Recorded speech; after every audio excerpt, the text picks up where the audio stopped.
Hi, my name is Sonya Amrita Bibilos, and I want to share with you today something that I've learned about an unusual area of the awakening journey that not many people are talking about, and I call it awakening the unconscious. When I began my awakening journey, I had an intense and voracious desire and commitment to not only awaken to the divine, the infinite, the vastness, and know that that is truly me through and through, but to embody that awareness in every area of my body and my life. I wanted to see, and I still want to see, just how far awakened consciousness can go when it's integrated and lived in life. Because of my experience as a shaman and a healer, I've become more and more sensitive and aware of the kind of areas of my being where I'm not vibrating at a higher frequency, the frequency of awakened consciousness. I'm still learning about this.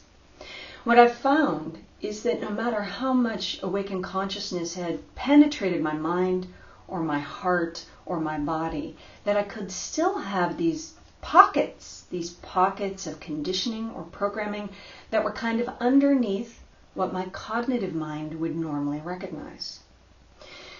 Of course, as I saw this in myself, I began noticing it in my community and my students, my clients, my friends, and this includes awakened beings, spiritual teachers and shamans and healers. And what I've found is that there are 4 areas of the unconscious where people can commonly get stuck or caught. The first area of the unconscious is early childhood. Now, some of my clients, fortunately, they come to see me and they've already resolved a lot of their childhood stuff, at least the parts that they're aware of, but there can still be leftover imprints from early childhood, especially around toddler age, that can leave a mark. And I call these marks confused conclusions. And these confused conclusions become a foundation for logic and behavior. And because we've lived with them our whole lives, we might not even realize that they're there. The second area of the unconscious that I've noticed is, of course, the soul experience, the experience of the soul. This can include stories, conditioning, imprints, or lessons that the soul came into this life with. The third area of the unconscious is ancestral imprints and DNA.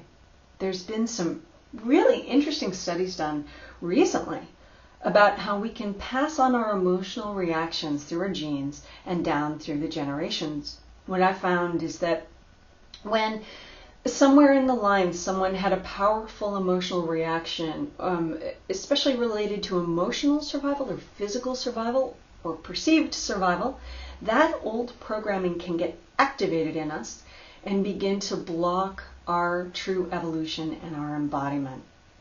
And finally, the fourth area of the unconscious is collective and cultural programming.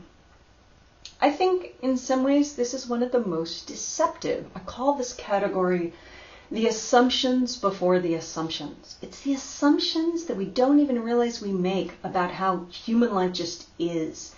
And it's not necessarily even true. From many, many years in different spiritual communities, I've learned that awakening beings are just as susceptible to this programming as anybody else is. If someone has unresolved conditioning in one or more of the areas of the unconscious, what I find happens is that the symptom that appears is a kind of heavy repeating pattern that doesn't come from wholeness. I want to be clear that no one is perfect. No human being is perfect, even if they've awakened. But there's a difference between kind of human imperfection and these heavy repeating patterns that might actually be asking for liberation and freedom. And I've learned that these heavy patterns tend to manifest in one or more of 3 areas. The first area is health. A very common pattern that I see here is a kind of recurring health condition that doesn't respond to any kind of treatment. The second area is, of course, abundance. This doesn't just include money. This could be abundance of time, energy, or support. The third area where I find that people manifest unconscious conditioning is in relationships, of course, especially especially with intimacy and sexuality. Now, in our spiritual communities, unfortunately, the most famous example that we hear about is a spiritual teacher cheating on his or her spouse with a student.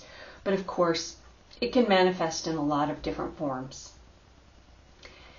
Awakening the unconscious is something that people can open to while they're on an awakening journey, or it can be part of a deepening of embodiment and integration. I would say that the trick with awakened beings is that because we truly know that everything is perfect and okay and whole, we can live with these unconscious patterns for our whole lives and not fully realize that we can liberate them and have a whole new level of grace and luminosity. I found in my own life and with my clients and my students that the process of awakening the unconscious can be profoundly humbling, almost magical, because of the kind of ripple effects it can have in our lives and in our communities. And for me, best of all, it can intensify the power of awakened awareness and freedom. Well, of course, there's a lot to talk about on this subject, and if this topic is compelling for you, then I want to invite you to a talk I'll be giving at the Center for Non-Dual Awareness Conference on May 8th, 2015 in Portland. And of course, I'll be giving talks and programs on this topic throughout the year. So if you're interested, stay tuned, stay in touch, sign up on my mailing list if it calls to you. And I really love and I invite your questions and your own unique observations of awakening the unconscious. My intention in sharing this information is to illuminate and to invite us all into a new area of integration and embodiment, and to create a new culture in which all of us, students and teachers alike, access our awakened wisdom and simultaneously stay open and humble to all that we do not know that we do not know. Thank you so much for watching this video, and I look forward to being in touch.